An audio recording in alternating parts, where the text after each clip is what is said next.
Live from London, this is Bloomberg Daybreak Europe. I'm Lizzie Burden with your top stories. A rally in global government bonds carries into Asia on weak US economic data and rising geopolitical tensions. Stocks head for a second day of losses. The US says it plans to control future sales of Venezuelan oil indefinitely. This as Donald Trump ramps up criticism of NATO allies. Plus, President Trump calls for a $500 billion hike in military spending, while warning that defense companies need to accelerate US manufacturing or face consequences. Well, let's check in on these markets this morning. And as I say, it looks like we're on for a day of another day of losses today. Futures pointing lower on both sides of the Atlantic. We had that weaker US employment data yesterday weighing on Treasury yields. We're still at 4.13 on the 10-year as we look ahead to even more data today and tomorrow. Speaking of which, the risk events on the diary include German factory orders in just under an hour's time, along with Tesco and M&S sales here in the UK. Plus, we'll get those initial jobless claims numbers from the US at 1:30 p.m. London time. With all that in mind, let's set you up for the day ahead.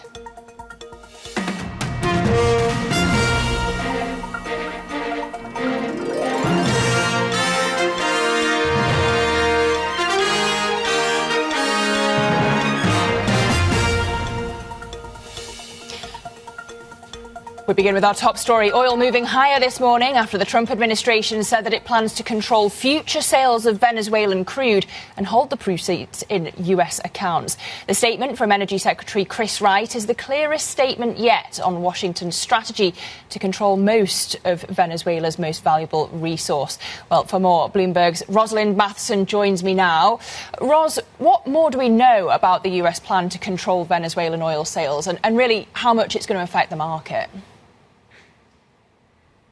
Well, as you're saying, we are getting a bit of clarity here, which is that they want to control Venezuelan oil exports indefinitely, and they would hold the proceeds in Treasury accounts, which means that creditors can't really get their hands on that money, at least for some time. The impact on the market remains to be seen. I mean, Venezuelan oil is not a key one in the market at the moment, a market that's already very well supplied. I mean, Donald Trump is talking about up to 50 million barrels of oil being available. That seems quite optimistic, given that Venezuela is only really pumping at the most 1 million barrels a day. It does have some oil in storage, but its oil sector has been run down for many, many years. It's very decrepit. So really the impact on the market potentially might be more in the longer term. So if we do see all the US oil companies being brought back into Venezuela, which is what Donald Trump wants, building back up the oil sector there, the energy sector, that's going to take years of investment, questions over whether the oil companies will really want to do that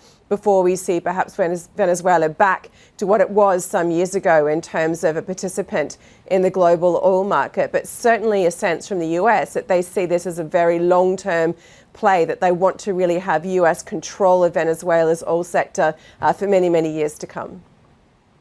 And interesting to see the UK has been helping the US with the seizure of oil tankers, Ros, when it comes to Russia. But if we can just turn back to Greenland as well, which we've been talking about a lot over recent days after the capture of Nicolas Maduro, of course. President Trump overnight has been airing his doubts on social media about the value of NATO. So what's the latest on his Greenland threats? Well, it's interesting, yes, he's turned back to NATO, but to your point about the UK helping the US with the seizure of this tanker in the North Atlantic, the UK is saying, hang on, this shows how much NATO matters, how much we can work together on Arctic security, because that's what Donald Trump seems to be very concerned about. So some clear messaging coming from the UK on that. But Donald Trump again responding on NATO, saying, hang on, without the US, NATO is nothing. It's just a doorway then for Russia and China, and that, of course, NATO should only serve the US primarily. Of course, the only time that Article 5, the collective defence mechanism of NATO, has been invoked was, in fact, after the September 11 attacks on the US some years ago. But, when it comes to NATO, Donald Trump he's always criticised NATO, saying Europe's not done enough for its own defence, that it's relied too heavily on the US. Europe has moved to increase defence spending and to show Donald Trump that they're taking him seriously. But the messaging also coming from Europe is that, hang on, we're also a partner in this. And particularly, again, if you see Arctic security as the key thing, you're worried about Russia and China in those areas, we can play a role in that. In fact, we are already playing a role in that with some of our bases or our logistical support or surveillance or whatever. And so quite a strong messaging coming from Europe and the UK overnight on that front to kind of counter Donald Trump's narrative about NATO. OK, fascinating stuff. Bloomberg's Rosalind Matheson, we thank you so much for the latest there.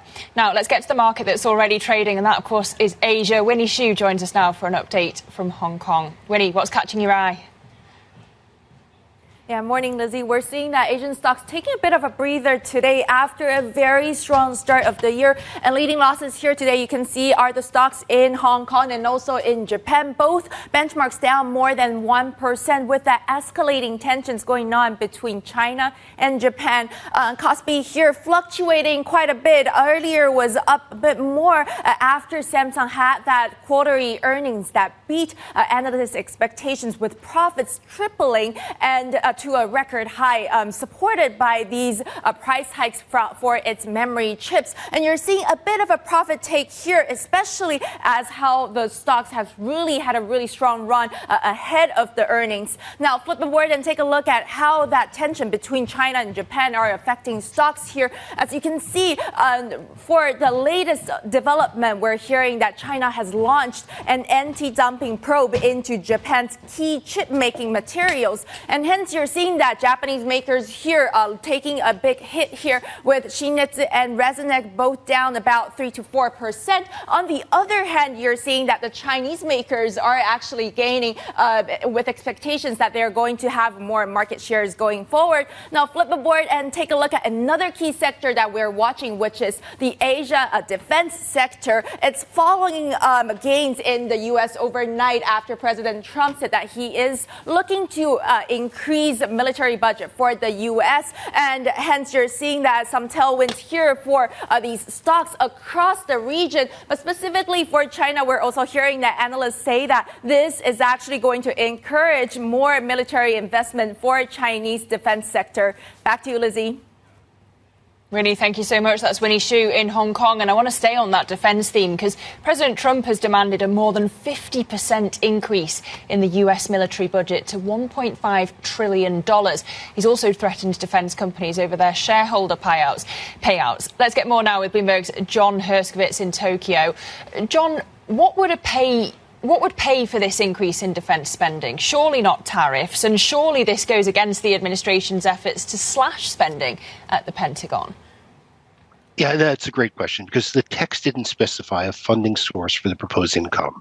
And rather than relying on new revenue such as tariffs, the administration is kind of framing this as a real allocation of existing resources, pressuring defense contractors to curb stock buybacks, dividends, executive pay, and instead invest their own capital in production, infrastructure, and research.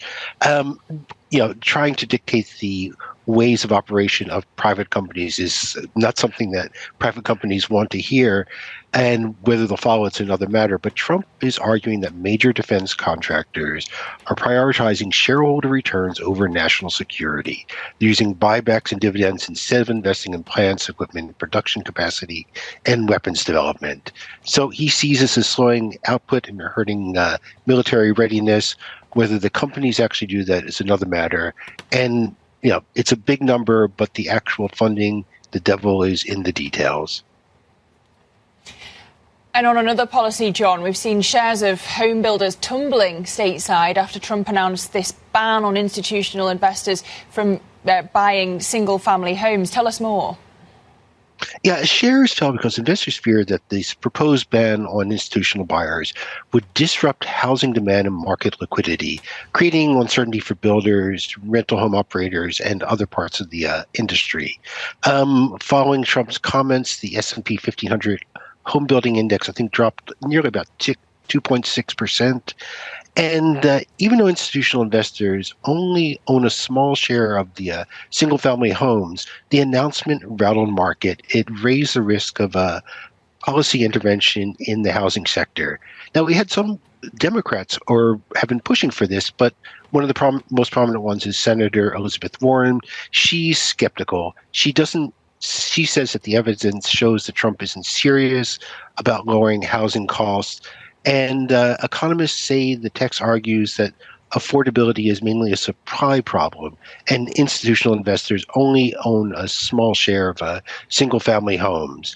So it seems more politics than actual changing of the market dynamics. All right, John, thank you for the latest on the policy there, John Herskovitz. I want to turn to that market reaction because, as he says, President Trump's flurry of social media posts yesterday really did rattle these markets. Let's bring in Bloomberg's Valerie Teitel. Val, what did we see here?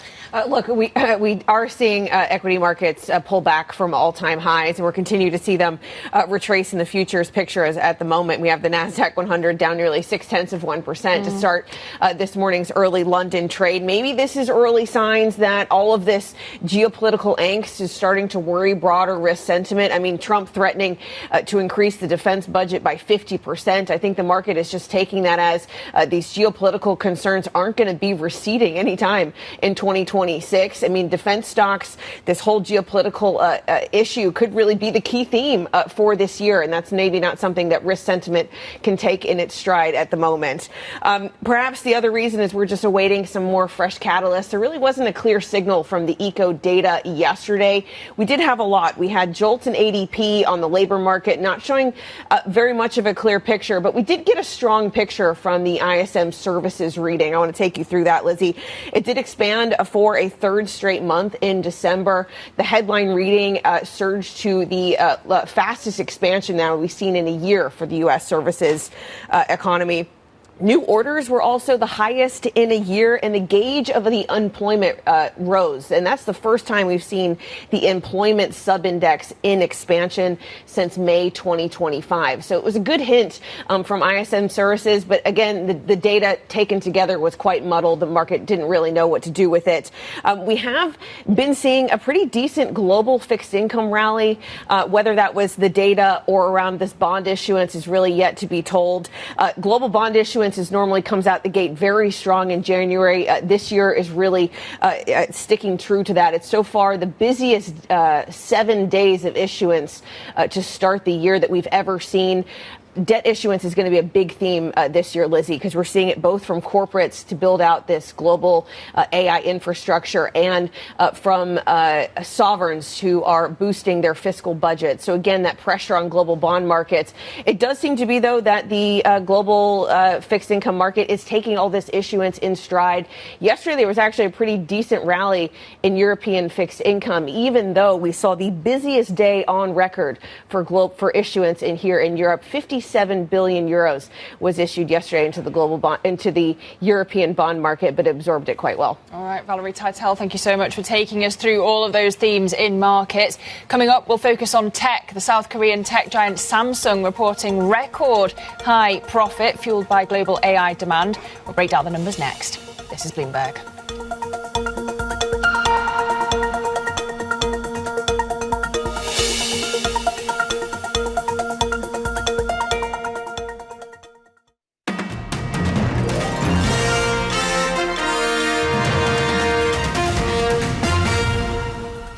Welcome back to Bloomberg Daybreak Europe, 6:16 a.m. in London, and we turn to tech because Samsung shares have really been fluctuating. This after the tech giant's quarterly profit more than tripled to a record high as global demand for AI servers sharply lifts memory chip prices. South Korea's biggest company reported a preliminary operating profit of nearly $14 billion in the 3 months through December. And we can get more now with Bloomberg's Tom McKenzie. Welcome back, Tom. Just talk us through what's happening here, because we've been playing interviews from CES all week, and the memory chip crunch really has been a theme in Las Vegas. How's Samsung pivoting to meet that demand? Well, I think it's underscoring what we started to see last year, which is this build-up in prices around memory. It is not the most exciting part of the chip space, but it is absolutely essential if you want to have AI on things like devices, AI in driverless cars, and increasingly when it comes to high bandwidth memory, which is more sophisticated when it comes to working alongside the kind of chips that NVIDIA is producing. And you're right, this has been a key topic of conversation at CES. But clearly, if you look at the stock price of companies like SK Hynix and Micron last year, it was already something that investors were starting to take note of. The results from Samsung just really underscore that theme. And it's a reminder that prices are likely to remain sustained in terms of memory. So DRAM and RAND through to 2027. And that is unlikely to stop. So yes, the stock price is fluctuating today in terms of Samsung. The context is it more than doubled in 2025. So possibly this is a bit of profit taking.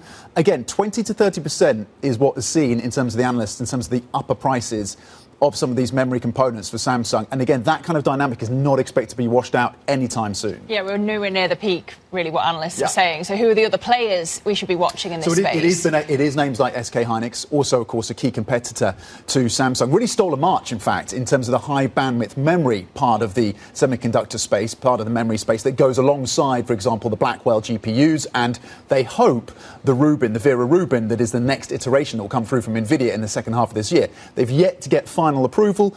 We know that NVIDIA is assessing that. That would be a huge win for Samsung if they get there. They're making progress. And SK Hynix, again, has stolen a march on Samsung. Samsung looking to catch up when it comes to high bandwidth memory. And then there's Micron in the US as well. They came out with strong numbers, and they are well positioned in the memory space. This isn't just memory, again, that complements the AI data centers, but also in terms of laptops, AI functionality there, and hardware devices and wearables as well. Tom, there's also a report that's just dropped from Reuters that NVIDIA is asking for full upfront payment for its H200 chips in China. Why might they be doing that? Well, so this is really interesting. We heard from Jensen Huang that he has H200s in production, that they are seeing strong demand from their customers in China. We know the Trump administration has said that they are willing to consider allowing the shipment of those chips, those AI accelerators, into the Chinese market. There is a licensing approval process. Just 24 hours to 48 hours ago, it was reported that China had been telling its own companies not yet to buy those H200s because they're going through their own assessment and they don't want Chinese companies snapping up those H200 chips from NVIDIA before the Chinese government have done their own assessment. And now Reuters reporting that NVIDIA is asking for upfront costs in full. And presumably that is because of the uncertainty around how Beijing is approaching their own regulatory oversight of this particular piece of the chip space. There is expected to be strong demand from Chinese companies because they do not have equivalents that match the kind of specs that the H200 has, but clearly there's the geopolitical overlay as well. OK, well, we'll keep an eye on NVIDIA at the Wall Street Open then. Tom McKenzie, thank you so much for that. And Tom, of course, will be back on the opening trade in just under an hour's time. You can also catch Tom on Bloomberg Tech Europe tomorrow when the team takes a deep dive into how AI is shaking up the music industry this time. The episode featuring an exclusive interview with Grammy-winning artist will.i.am, who is all in on artificial intelligence. It's a renaissance. The same way the Renaissance, catapulted, dimensionalized the creative industry in the past, the Renaissance, this new Renaissance, will do it for this era that we're in. So it's the age of the hyper creative. Catch that full conversation at 8:30 a.m. UK time right here on Bloomberg TV on Friday, tomorrow, and you can watch it on the terminal and youtube.com as well. Well, coming up on Daybreak Europe, after Jamie Dimon's concerns about cockroaches in the private credit market, what can we expect for the sector in 2026? We'll get the outlook later. This is Bloomberg.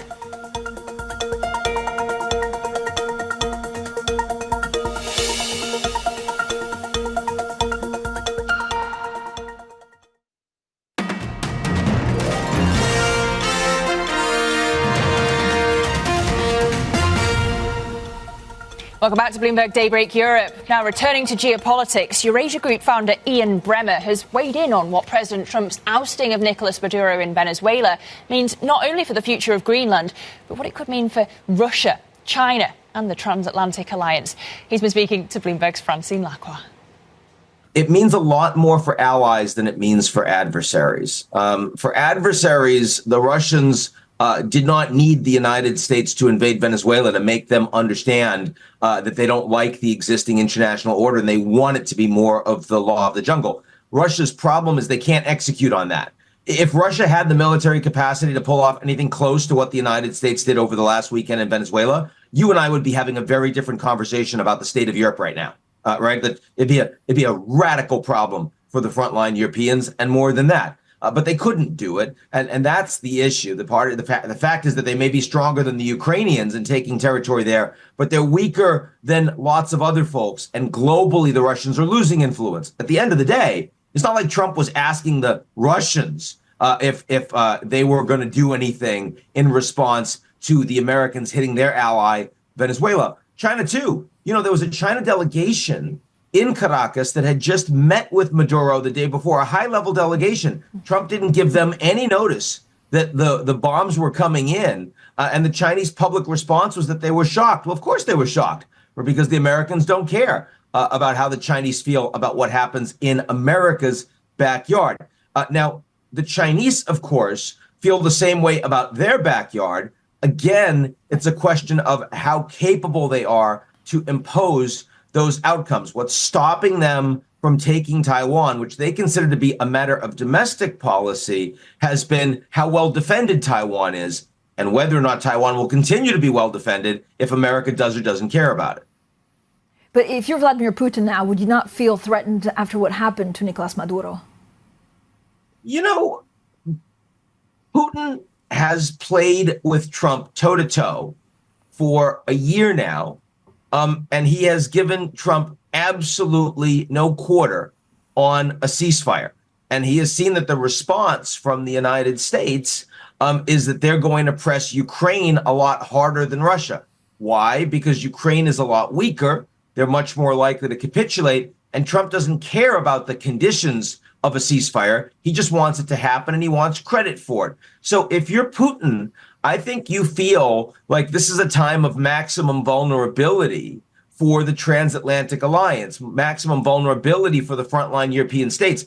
And what you learned from Venezuela, yes, you lost access to an erstwhile ally that you couldn't support in the Western Hemisphere, just as you did when Bashar Assad was toppled, just as you did when the Americans engaged and supported Israel in a 12-day war in Iran. But the much bigger statement is what the Americans are right now saying about Greenland. That feels very strategically attractive for the Russians. They've never heard such good news from U.S. on the foreign policy side since Putin has become president. Now to some of the top stories we're following around the world this morning. Protests have erupted in Minneapolis after an immigration and customs enforcement officer shot and killed a woman in a car during a confrontation. President Trump cast it as an act of self-defense, alleging that the victim acted in a disorderly and obstructive way. The mayor of Minneapolis has called on ICE to leave the city. What they are doing is not to provide safety in America. What they are doing is causing chaos and distrust. They're ripping families apart. They're sowing chaos on our streets. And in this case, quite literally killing people. Meanwhile, President Trump has ordered the U.S. government to pull out of 66 international organizations that the White House said no longer serve American interests. That includes 31 United Nations entities as well as 35 non-UN organizations. Trump directed U.S. agencies to cease participating and funding the entities in a presidential memo. Well, coming up on the programme, are precious metals losing their shine? We'll discuss with Edward Sterck from the World Platinum Investment Council next. This is Bloomberg.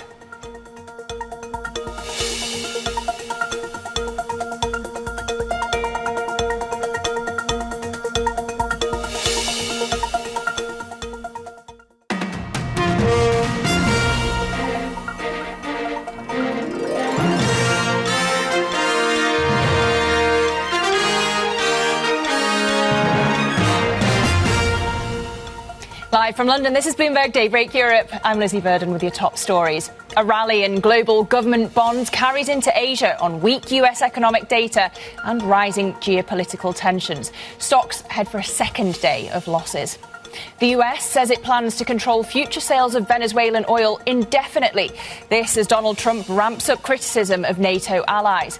Plus, President Trump calls for a $500 billion hike in military spending while warning defense companies to accelerate US manufacturing or face consequences.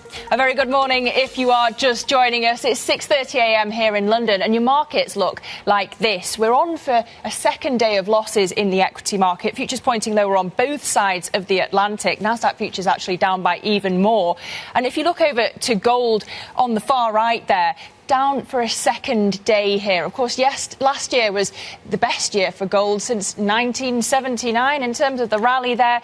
But at the moment, we're looking towards the commodity indices rebalancing, and we're waiting for that big economic print tomorrow out of the US, the jobs report, of course. Now, onto the front pages, the oil story dominating this morning. The Financial Times leading on US oil companies demanding serious guarantees from Washington if they're to make these splashy investments into Venezuela. This was during talks between American officials and energy bosses in Miami yesterday. Now, if we flip over to the Wall Street Journal, they've got Trump telling aides that his plan to control Venezuelan oil for years to come could help to lower prices to $50 a barrel. So the White House really challenging OPEC's hegemony over the global market there.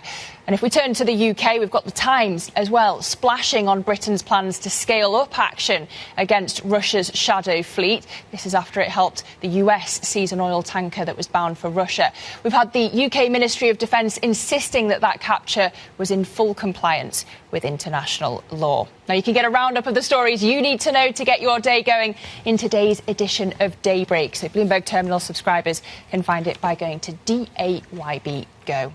Well, turning back to the metals, and that recent run of exceptional volatility really continues today. Silver and platinum falling due to supply constraints and, of course, the risk of potential US tariffs. We did not leave that theme in 2025. Joining me now for more, I'm pleased to say, is Edward Sterck, Research Director at the World Platinum Investment Council, which was created, we should say, by the world's leading platinum producers to foster demand in the market. Really good to have you with me. Morning, Lizzie. Thanks for having me on. So, Edward, the big picture here is that platinum rallied nearly 130% last year. But as I say, the exceptional volatility has continued into 2026. We know that the geopolitical landscape's fragile.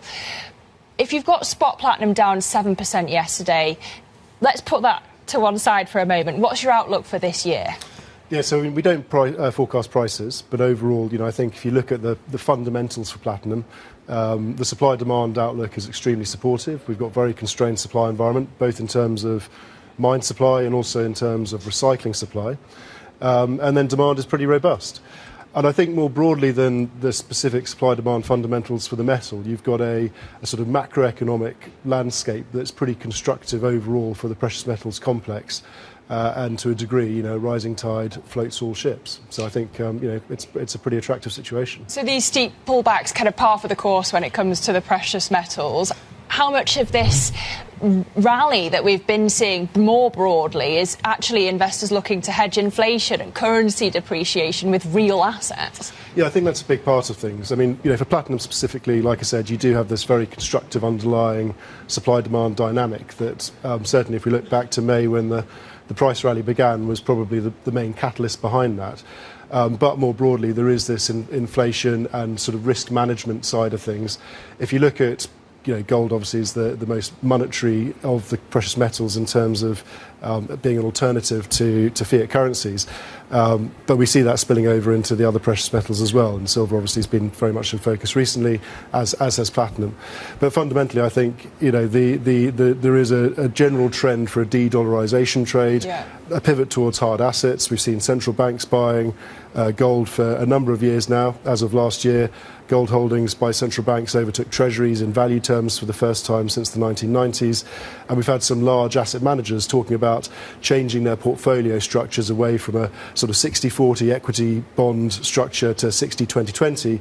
Now the 20% is gold. And there simply isn't enough gold if everyone wants to make that switch. And so you see spillover into the other precious metals and even actually potentially beyond there. Okay. So I think, this is quite a structural long-term trend we're looking at. I also want to ask you specifically about China, because you've seen a speculative surge there in many metals for recent weeks. Yeah. What's been happening in that market specifically when it comes to platinum? So for platinum specifically, we saw a new set of futures and futures options contracts launch in November of last year.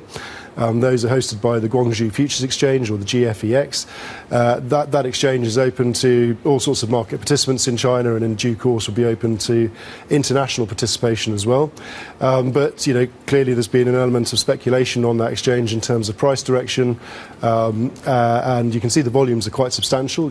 Not quite as big as the volumes we see in the OTC market here in London or on NYMEX as yet, but not far off. And so clearly that's driven interest in China. China traditionally for platinum has been more of a physical investment market, so more demand in terms of bar and coins. But this is opening up another avenue for people. And of course, futures, a portion of those futures positions have to be backed by physical metal. So at a time during the sort of second half of November and through December, when Western markets were beginning to quieten down for the Christmas holidays, liquidity was dropping away, that sort of hunt for metal was probably quite a big factor in terms of price action through a fairly thin trading period, and quite a lot of ended up with quite a lot of price volatility, as you pointed out. I mentioned the geopolitics. Of course, the looming threat of tariffs has kept platinum, the market, tight outside of the US, and we're waiting for the Section 232 outcome on that report for critical mineral imports. How much is that tariff overhang actually keeping prices elevated? I think it's been a major factor. If you look at, when post-election, pre-inauguration, so sort of late November, early December 2024, when the market began to take greater and greater note of the rhetoric coming out of the sort of incoming Trump administration in terms of how important tariffs were going to be in terms of his policy agenda, you began to see that reflect itself in market dynamics. So for platinum specifically, we began to see lease rates, that's the cost of borrowing metal, begin to kind of ramp up from late November, early December of 2024. We began to see the London market move in strong backwardation in terms of the OTC forward curve. Those are both indicators, obviously, that there's a shortage of metal availability in the prompt market. And that just, those lease rates and the backwardation just ramped up steadily through the course of 2025 until things began to move in terms of price in November. And I think this is all related to those tariffs. And we saw a strong flow of metal from the London market into the US.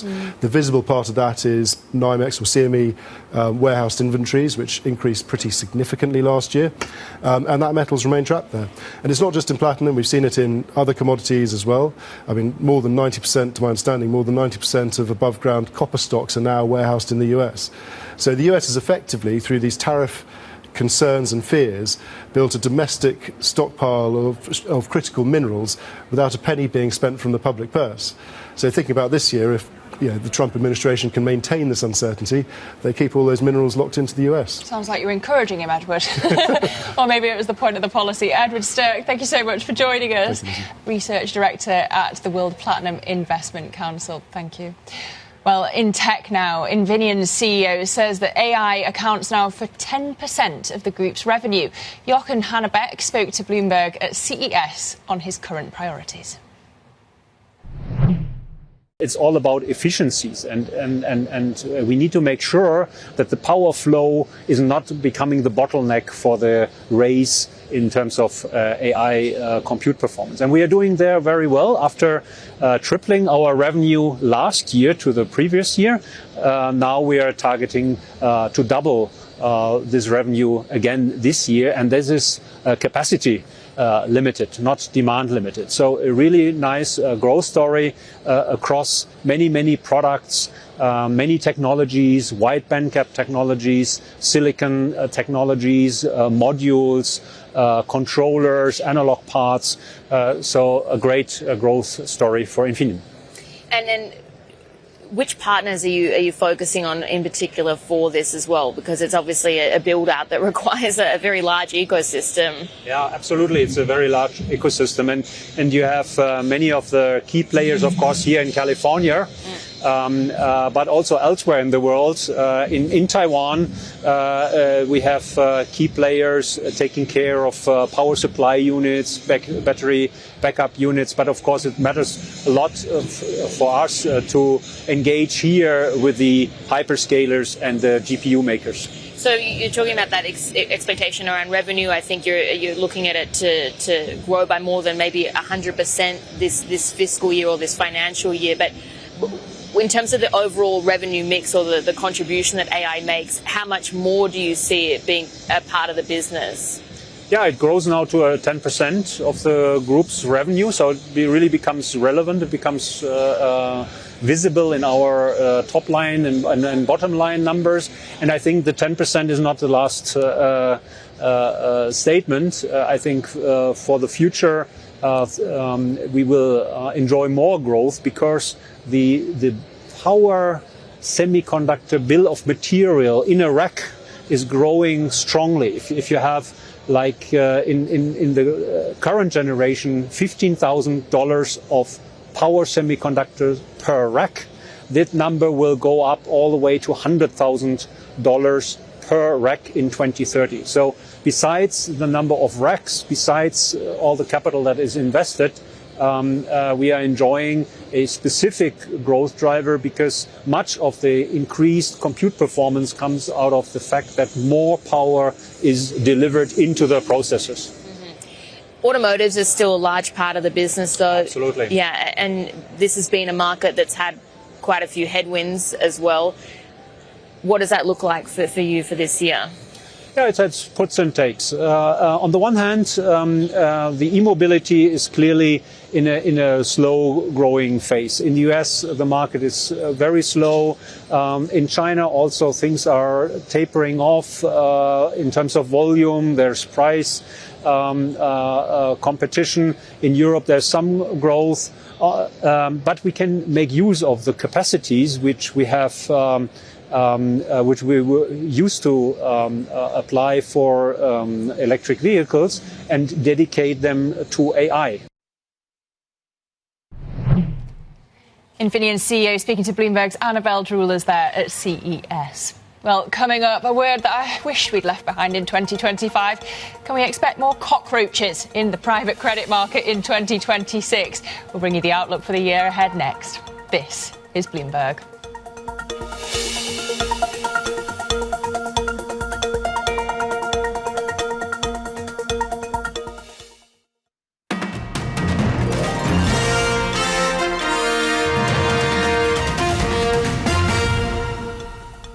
Good morning if you're just joining us, and welcome back to Bloomberg Daybreak Europe. Let's go to corporate news now. AI startup Anthropic is said to be raising a new round of funding that would value the company at $350 billion. Bloomberg understands that the Claude chatbot developer is seeking to raise $10 billion in the next round. Sources say Singapore's sovereign wealth fund set to play a leading role in the financing, with Microsoft and Nvidia also expected to participate. And Bloomberg has learned that the largest party in Switzerland's parliament has backed a compromise proposal in the ongoing debate over UBS's capital requirements. In a consultation document seen by Bloomberg, the Swiss People's Party said that it supported allowing UBS to use convertible bonds, known as AT1s, towards its capital targets. The support of the SVP increases the chances of the final regulation being more favourable to UBS than the government's current position. And Blue Owl shares closed lower after the company said that it'll allow withdrawals of as much as 17% from one of its private credit funds. The move follows a wave of redemption requests last month. Co-founder Craig Packer says it aims to protect Blue Owl's investors. The sharp investor pullback is one of the most extreme signs to date of growing angst around private credit. Well, speaking of which, some analysts are calling for vigilance and healthy paranoia going into 2026 after the collapse of Tricolour and First Brands prompted warnings about, I'm going to have to say it again, cockroaches in the market. Let's hear from business leaders on their outlook for private credit in the year ahead. Valuations globally, especially in the US, are high. I would argue in Germany and UK as two examples that you put your finger on, they are relatively low still, given the potential the companies have. You can be big believers in AI. You can also question what the investment returns that are going to be yielded through some of these infrastructure investments, because just the sheer amount of capital and, will the revenues produce the amount of capital? Credit stats are actually improving rather than declining. That does not mean we will not have late cycle banking behavior, because there are good banks and bad banks, and good insurance companies and bad insurance companies, and good asset managers and bad asset managers. But there's nothing that I see that is systemic. Lenders make mistakes. There is fraud in markets. And, that's something that as lenders we all have to try to protect against. But we should not be fooled by the fact that this is a very robust credit environment. Credit spreads are tight. And when we do have a cycle, which probably will come when there's an economic slowdown, there will be losses, and we'll feel that across the economy. Let's get more with Bloomberg's private equity specialist, Kat Hidalgo. She joins me now. Kat, can we, and I hope and pray we can, leave the concerns about cockroaches in 2025? Gosh, I hope so too, but I'm not sure. The answer to the kind of outlook in 2026 is that there is going to be a lot more scrutiny. First, Brands and Tricolor did do that. What we can't forget is that there actually wasn't that much private credit in there. But yeah, it's definitely dialed up scrutiny on private credit in general.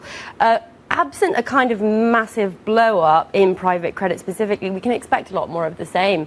And a lot more kind of democratization in fundraising, thanks to President Trump. So to be clear, does private credit pose systemic risk? That's the big question, right? If you ask anyone in the industry, absolutely not. A lot of them talk about how the capital that they have is long hold, so their investors kind of lock it up with them. So there's not much of a risk of a kind of run on the bank situation. We're not completely sure how the retailization of the market kind of changes that. But no, I think most regulators and people in the industry agree there's not any kind of imminent risk of systemic risk. Well, yeah, are default rates currently high or threatening for the future of the industry? Okay, I'm sorry to be so evasive, but we don't know. The thing is, any default rate that you see in private credit is to a very specific group of borrowers. That's very hard to get a kind of overview of the entire industry of what the default rate looks like. In some situations, I think there are some default rates that are dropping, and that's really good to see, but that will only represent, at most a few thousand borrowers. You can never get a kind of full look at the whole industry. So the thing is, I don't really know. If you speak to different people, they've got different answers. And how are people that you're talking to debating whether there's a bubble in AI private credit specifically? Well, so that's a very interesting question because it is a very attractive sector. It's easy to kind of jump and say a lot of people are going into this and it's definitely a bubble. It's a very attractive sector. The counterparties are blue chip. It's Microsoft, it's Alphabet, it's Meta. But at the same time, there is a lot of money going into there. And, there is definitely a question about if they're kind of sacrificing credit quality to kind of grab market share. So the question's open. All right. Thanks so much for that. Kat Hidalgo there, Bloomberg's private equity specialist. Thank you so much for walking us through it. Well, we've got plenty more coming up on the programme, so don't go anywhere. This is Bloomberg.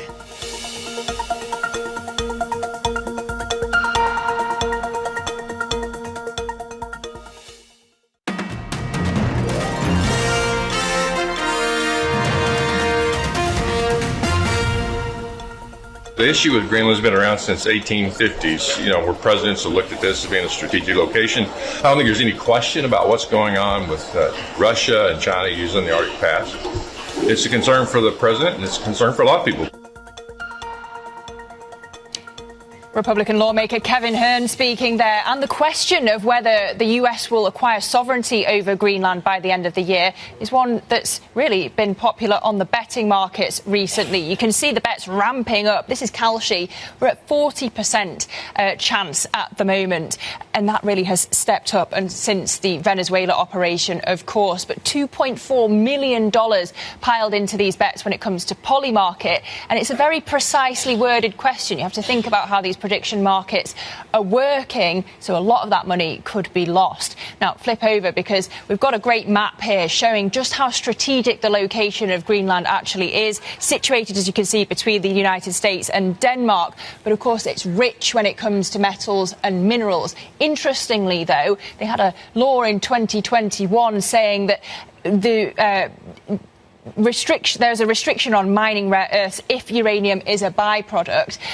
And obviously, a lot of these are accompanied by significant amounts of uranium, so perhaps a reason for why President Trump is so interested in Greenland here. Finally, flip the board over and we can see the market side of all of this. We've had metals and mining companies leading over the past year, and this, again, another incentive to get involved in the metals and mining that goes around with Greenland. So we keep a very, very close focus on this geopolitical story. President Trump, of course, speaking even more aggressively when it comes to NATO on Truth Social overnight. But you can find all of these charts on the Bloomberg terminal. They're at CHRT TV Go. Not just these charts, but all the others used on Bloomberg TV throughout the day. Let's take you through the risk events on the docket for today. They include German factory orders in just under an hour's time. In fact, just under 5 minutes' time at the top of the hour. We also have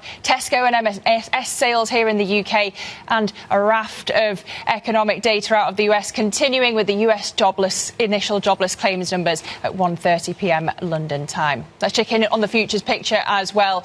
And they have been pointing lower on both sides of the Atlantic. Indeed, they continue to do so. We're down even more on Nasdaq futures this morning. We factor in the Nvidia news that we were discussing with Tom McKenzie earlier in the programme. That set away potentially in the Wall Street Open. But the 10-year yield here at 4.13 as we head towards those jobs numbers. Also just checking in on commodities as well. We were speaking to the World Platinum Investment Council earlier on, and you can see all in the red for these metals, in the context, though, of a banner year in 2025. We've got some big interviews coming up for you today on Bloomberg TV. Fed Governor Stephen Myron joining Bloomberg Surveillance later on as investors await President Trump's pick to replace Jay Powell. That interview coming up at 8 a.m. London time. And they'll break all of these numbers down for you on the opening trade. That's coming up next with Anna, Guy and Tom. They'll take you all the way to the European market open. See you here tomorrow on Daybreak Europe.